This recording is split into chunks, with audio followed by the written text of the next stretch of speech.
Sir Peddireddy Ramachandra Reddy Africa వెళ్ళిపోయారు, తన వ్యాపారాన్ని మొత్తాన్ని కూడా అక్కడ షిఫ్ట్ చేశారు అని వార్తలు రావడం చూస్తున్నాం సార్. దీంట్లో నిజమెంత ఉంది, అసలు ఏం జరిగింది? పెద్దిరెడ్డి రామచంద్రారెడ్డి మామూలుగా ఆయనకి వ్యాపారాలు ఎప్పటి నుంచో ఆఫ్రికాలో ఉన్నాయి. బేసిక్గా ఇక్కడైతే ఆయన మైనింగ్ అండ్ కాంట్రాక్ట్స్ ఈ రెండిట్లో ఆయన వ్యాపారాలు ఉన్నాయి. సో ఇప్పుడు ఒక వార్త తెలుగుదేశం, ఆంధ్రజ్యోతి కావచ్చు, లేకపోతే ఈనాడు కావచ్చు, తెలుగుదేశానికి సంబంధించిన వెబ్సైట్లు వీళ్ళందరూ కూడా ఈ వార్తని హైలైట్ చేస్తున్నారు. అదేంటంటే పెద్దిరెడ్డి మొత్తం ఆఫ్రికాకు తన వెహికల్స్ అంతా తీసుకెళ్ళిపోతున్నాడు. పోర్ట్లో, చెన్నై పోర్ట్ నుంచి షిప్పుల్లో వెహికల్స్ని పంపించేస్తున్నాడు. సో మొత్తం షిఫ్ట్ చేసేసి ఇక్కడ క్లోజ్ చేసేస్తున్నాడు. దీనికి కారణం అంటే రాబోయే తెలుగుదేశం ప్రభుత్వం ఈయన బాబుని టార్గెట్ చేశాడు. అక్కడ అంగళ్ళలో దాడి చేయించాడు, పొంగునూరులో దాడి చేయించాడు. తర్వాత బాబును ఓడించడానికి కుప్పంలో ఫోకస్ చేశాడు, బాలకృష్ణను ఓడించడానికి హిందూపూర్లో ఫోకస్ చేశాడు. సో అతను స్టూడెంట్ డేస్ నుంచి కూడా చంద్రబాబుకి అపోజిషన్లో ఉండేవాడు. సో అందువల్ల ఇప్పుడు రేపు చంద్రబాబు వస్తే ఫస్ట్ ఈయన మీదే పడతాడు. కాబట్టి ఈయన ముందు జాగ్రత్త చర్యగా ఇక్కడ వ్యాపారాలను క్లోజ్ చేసి ఆఫ్రికాకి షిఫ్ట్ అయిపోతున్నాడు. ఇది కథనం బేసిక్గా. ఆయన అందుకని ఆయన ప్రెస్ మీట్ పెట్టి పెద్దిరెడ్డి సమాధానం ఇచ్చాడు. నాకు ఆఫ్రికాలో ఎప్పటి నుంచి వ్యాపారాలు ఉన్నాయి, దానికి వెహికల్స్ కావాలంటే నేను పంపిస్తుంటాను, అదేమీ కొత్త విషయం కాదు, నేను అనేక సార్లు కూడా గతంలో కూడా పంపించాను, అలాగే ఇప్పుడు కూడా పంపిస్తున్నాను. దీన్ని కావాలనే తెలుగుదేశం మీడియా హైలైట్ చేస్తుంది ఆఫ్రికాకు పారిపోతానని. సో అసలు ముందు మీరు వస్తే కదా మాట్లాడాల్సింది, ఏదన్నా రాకుండానే నేను మీ గవర్నమెంట్ వచ్చినట్టు మీరు ఊహించుకొని, మీరు వచ్చినట్టు, మీరు మమ్మల్ని ఇబ్బంది పెట్టబోతున్నట్టు ఇవన్నీ ఊహించుకొని మేము వెళ్తున్నట్టు ప్రచారం చేస్తున్నారని ఆయన ప్రెస్ మీట్లో క్లియర్గా చెప్పాడు. ఇక్కడ ఏంటంటే తెలుగుదేశం మీడియా, నేను గతంలో కూడా చెప్పాను, ఇటు జగన్ పోయినప్పటి నుంచి కూడా జగన్ పారిపోతున్నాడు బై బై అని పెట్టి టైటిల్ ఇవన్నీ పెట్టారు. మరి తర్వాత ఆయన ఎవరు, వల్లభనేని వంశీ ఇంక రాడు అని ఇందాక కూడా నేను ఆంధ్రజ్యోతిలో కథనం చదివా. అంటే ఇదే మాదిరిగా తెలుగుదేశం వాళ్ళ గురించి కూడా వెళ్తున్నారు. ఫర్ ఎగ్జాంపుల్ లోకేష్ వెళ్ళాడు, ఎక్కడికి వెళ్ళాడు Lokesh? Bye bye India Lokesh పారిపోయాడని పెట్టారా ఎవరైనా టైటిల్? చంద్రబాబు ఎక్కడికి పోయాడు ఎవడికి తెలియదు, బై బై చంద్రబాబు పారిపోయాడని ఎవరైనా పెట్టారు టైటిల్. పవన్ కళ్యాణ్ ఎక్కడ ఉన్నాడు ఎవడికి తెలీదు, పవన్ కళ్యాణ్ పారిపోయాడని పెట్టారా? పురంధరేశ్వర ఎక్కడ ఉందో ఎవడికి తెలీదు, పురంధరేశ్వర పారిపోయిందని పెట్టారా? మరి జగన్ ఎందుకు పారిపోయాడని పెడుతున్నారు, ఎందుకు పెద్దిరెడ్డి పారిపోయాడని పెడుతున్నారు, ఎందుకు వల్లభనేని వంశీ పారిపోయాడని పెడుతున్నారంటే మామూలుగా ఒక కథ ఉంది, తేలుగు కప్ప కథ. అదేంటంటే కప్ప ఒక నదిని దాటుతుంటే తేలు అడిగిందంట, నేను కూడా నాకు ఈత రాదు, నీ వీపు మీద కూర్చుంటాను దాటని.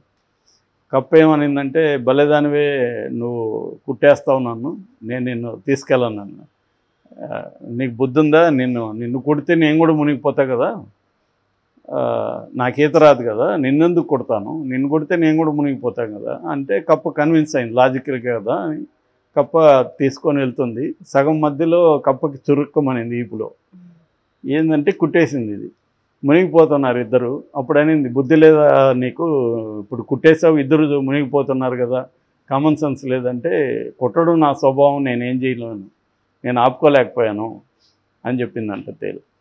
సేమ్ తెలుగుదేశం మీడియాకు కూడా ఇదే స్వభావం. ఏం అవసరం లేదు, ఇప్పుడు జగన్ పారిపోయాడు అనడం వల్ల ఎవడికి ఉపయోగం, ఎవరు నమ్ముతాడు? వల్లభనేని వంశీ పారిపోయాడంటే ఎవరు నమ్ముతారు? పెద్దిరెడ్డి పారిపోయాడంటే ఎవరు నమ్ముతారు? దీనివల్ల తెలుగుదేశానికి ఏం ఉపయోగం? ఏ రకమైన ఉపయోగం లేదు. అయినా ఎందుకు రాస్తారంటే వాళ్ళ స్వభావం అది, అలా రాయకుండా ఉండలేరు. అట్లాంటి స్వభావం ఉన్నప్పుడు ఇలాగే రాస్తారు. ఇప్పుడు సాక్షి కూడా దానికి మేల్కొనింది. సాక్షి కూడా రాయడం మొదలుపెట్టింది. ఈరోజు ఇటలీ అని వాళ్ళు ఒక ఫ్రంట్ పేజీలో రాశారు.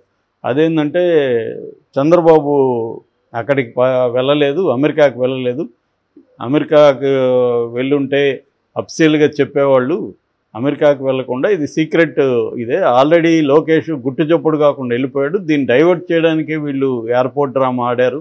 జగన్ ఒక ఎన్ఆర్ఐని అక్కడ పెట్టి అనుమానాస్పదంగా ఒక ఎయిర్పోర్ట్ డ్రామా ఆడి దీనికోసమే డైవర్ట్ చేయడానికే ఇది ఆడారు.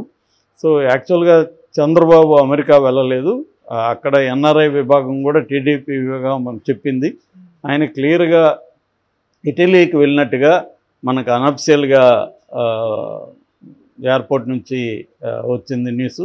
సో ఇటలీలో ఉన్నాడు ఆయన. ఇటలీ నుంచి ఆయన దుబాయ్ మీదుగా ఇటలీకి వెళ్ళాడు. దుబాయ్ వెళ్ళాడు ఫస్ట్, దుబాయ్ నుంచి ఇటలీకి వెళ్ళాడు, ఇటలీ నుంచి సింగపూర్ వెళ్ళబోతున్నాడు. సో మనం స్కిల్ డెవలప్మెంట్ కేసులు చూస్తే కూడా పెండేళ్ల శ్రీనివాస్ కానీ, మనోజ్ పార్థసాని కానీ, వీళ్ళందరూ కూడా, కిలారి రాజేష్, వీళ్ళ ముగ్గురు కూడా దుబాయ్ నుంచే ఫండ్స్ సింగపూర్ మీదుగా దుబాయ్ నుంచి సింగపూర్కి తరలించి సింగపూర్ నుంచి వాటిని వైట్ చేసుకున్నారు అనేది, అంటే షెల్ కంపెనీల ద్వారా చంద్రబాబుకి అందించారు. సో ఇది ఎప్పటి నుంచో ఇది నడుస్తుంది. సింగపూర్లో ఆయనకి హోటల్స్ ఆస్తులు ఉన్నాయి కాబట్టి ఆయన ఇటలీ మీదుగా ఇంకా అక్కడ కొన్ని అనామక దేశాలకు వెళ్ళి అక్కడ షెల్ కంపెనీలో తన బ్యాంకుల్లో దాచుకున్న డబ్బుల్ని సింగపూర్ మీదుగా తరలించడానికి లోకేష్ చంద్రబాబు వెళ్ళారు అనే ఒక కథనాన్ని వీళ్ళు రాశారు. సో ఇట్లాంటి కథనమే జగన్ గతంలో 10 రోజులు వెళ్ళినప్పుడు తెలుగుదేశం మీడియా ఇదే కథనం రాసింది. జగన్ కూడా అక్కడ కొన్ని కరేబియన్ దీవులు, లేకపోతే బ్రిటిష్ వర్జిన్ ఐలాండ్స్, ఇలాంటి కొన్ని దేశాలు ఉన్నాయి, అక్కడ కంపెనీలు పెట్టడం ఈజీ అనమాట, అక్కడ డబ్బులు వైట్ చేసుకోవడం ఈజీ, అక్కడ నుంచి డబ్బులు మళ్ళీ తరలించుకోవచ్చు, ఆ పద్ధతిలో చేశారు. చేయడానికే జగన్ వెళ్ళాడు. అక్కడ పెట్టుబడుల్ని, అక్కడ ఉన్న డబ్బుల్ని ఎలక్షన్ కోసం రావడానికి వెళ్ళాడు అనే ఒక కథనం చెప్పారు. దీనికి వేటికి కూడా ఏమీ ఆధారాలు లేవు. సాక్షి చెప్పిన దానికి ఏమి ఆధారాలు లేవు, ఆల్రెడీ తెలుగుదేశం మీడియా చెప్తున్న దానికి ఏమీ ఆధారాలు లేవు, ఇప్పుడు పెద్దిరెడ్డి పారిపోతాడనే దానికి ఏమీ ఆధారాలు లేవు. ఎందుకంటే ఆయనకి ఇక్కడ సడన్గా ఎవరైనా ఇప్పుడు ఇల్లు ఖాళీ చేయడానికే మనకు టైం పడుతుంది. సడన్గా వ్యాపారాలంతా ఆపేసి సడన్గా వెళ్ళిపోతే ఎవరైనా వెళ్ళిపోగలడా? అలాగా ఓవర్ నైట్లో ఆయనకి మైన్స్ ఉన్నాయని చెప్తున్నారు, కాంట్రాక్ట్లు ఉన్నాయి, కాంట్రాక్ట్లు సగంలో అనేక పనులు ఉంటాయి. ఇవన్నీ సడన్గా ఆ రోజు లాక్ చేసుకొని అదేదో సినిమాటిక్గా ఉంది. సినిమాలో మాత్రమే సాధ్యం. సినిమాలోనే ఇవాళ లాజిక్లు అవన్నీ ఆలోచిస్తున్నారు. ఇది నమ్ముతారా ఆడియన్స్ లేదని, వీళ్ళకి అది కూడా లేదు. నమ్ముతారా నమ్మరా అనేది కూడా మర్చిపోయారు. రాసేస్తే ఎవడో గొర్రె నమ్మేవాడు నమ్ముతాడు, మన పని రాయడమే అని నేను ఇందాక చెప్పినట్టుగా అది స్వభావంలోకి వచ్చేసింది. ఆ స్వభావంలో ఏమంటే ఆ స్వభావం వల్ల లాజిక్లు ఉండవు. స్వభావం ఇందాక తేలికథలో తేలిక లాజిక్ ఉంటే కుట్టదు కదా, మనం కుడితే మనం కూడా చచ్చిపోతామని తేలిక తెలుసు, అయినా ఎందుకు కుట్టింది? That is character. అలాగా ఇక్కడ మీడియా క్యారెక్టర్ కూడా ఇలాంటి క్యారెక్టర్ అనమాట. వాళ్ళకి అవసరం ఉన్నా లేకపోయినా వాళ్ళు కుట్టకూడదు అనుకున్నా కూడా వాళ్ళకి తెలియకుండా కుట్టేస్తుంటారు. అలాగానే ఇది కథనాలు ఇవన్నీ. నిజానికి వీళ్ళందరూ కూడా విదేశాల్లో వీళ్ళ డబ్బులు లేవా అంటే ఖచ్చితంగా ఉంటాయి, అందరికీ ఉంటాయి. ఎందుకంటే ఇవాళ రాజకీయ నాయకుల కరప్షన్ అనేది అందరికీ తెలుసు. సో ఇక్కడ ఇబ్బంది అయినప్పుడు వేరే దేశాలు దీనికోసం ఉన్నాయి. అమెరికాలో 2 రాష్ట్రాలు వాడెవరో చెప్పారు, మొన్న ఒక డాక్యుమెంటరీ చూశాను నేను, మనీ లాండరింగ్ మీద డాక్యుమెంటరీ. అందులో ఏముందంటే క్లియర్గా అసలు కొన్ని దేశాల్లో మనం అక్కడికి కూడా వెళ్ళకుండానే ఆన్లైన్లోనే కంపెనీ పెట్టేయచ్చు, నిమిషాల్లో మన కంపెనీ పెట్టేసుకోవచ్చు. ఆ కంపెనీలోకి మనం డబ్బులు చేసుకోవచ్చు. ఎందుకంటే కొన్ని అమెరికాలో 2-3 రాష్ట్రాలు కానీ కొన్ని దేశాలు కానీ ఇటువంటి దాని మీద బేస్ అయ్యి వాళ్ళ ఎకనామీ ఆధారపడి ఉంటుంది. సో అందుకని అటువంటివి గుర్తించి ఇక్కడ కూడా ఇండియన్ పొలిటీషియన్స్ అక్కడ చేస్తుంటారు. మనీ లాండరింగ్ అనేది అది బేసిక్గా. అందుకని మనీ లాండరింగ్ యాక్ట్ పెట్టి దాన్ని రెగరస్గా పెట్టింది కూడా దీనికోసం, కానీ అది ఆ పర్పస్ నెరవేరట్లేదు. సో ఇది జరుగుతుంది, ప్రతి ఒక్కరూ ఈ పని చేస్తుంటారు. కానీ ఏదన్నా రాసేటప్పుడు దానికి ఆధారాలు ఉండాలి. ఇదేంటంటే వీళ్ళు దీంట్లో ఇంకొక కోణం కూడా ఉంది. అదేంటంటే తెలుగుదేశం ప్రభుత్వం వస్తే వేధించబోతుంది అని మనకు చెప్తున్నారు ఆల్రెడీ. అంటే వైసీపీ వాళ్ళని వేధించడమే తెలుగుదేశం ప్రభుత్వం ఫస్ట్ చేయబోతుంది అనే కదా చెప్తున్నారు. లేకపోతే వీళ్ళు ఎందుకు పారిపోతారు? వేధించకపోతే వేధిస్తాము అని వీళ్ళు రాసుకుంటున్నారు. అంటే ముందు వాళ్ళు తాట దిగిపోతున్నారు, వీళ్ళు తాట దిగిపోతున్నారు. ఒరే మిమ్మల్ని ఇంకా ఎన్నుకోలేదు, ఇంకా రిజల్టే రాలేదు, వచ్చినాక ప్రజలకి ఏం చేస్తారు అది చెప్పండి ఫస్ట్. అది వదిలేసి ఒక ఆయన ఎర్రబుక్క అంటాడు, ఇంకొక ఆయన మొక్కల మీద నడిపిస్తానంటాడు, కడ్రాయిల మీద నడిపిస్తానంటాడు. సో ఇలాంటి వాళ్ళని ఎందుకు ఎన్నుకోవాలి? ఆల్రెడీ ఉన్నది అదే చేస్తుంది, వీళ్ళు వచ్చినా కూడా వీళ్ళు అదే చేస్తారు. సో ఇదేంటంటే ఇద్దరూ ఎసెన్స్లో ఒకటే, కొంచెం డిగ్రీస్లోనే తేడా, అంతకంటే ఏం లేదు.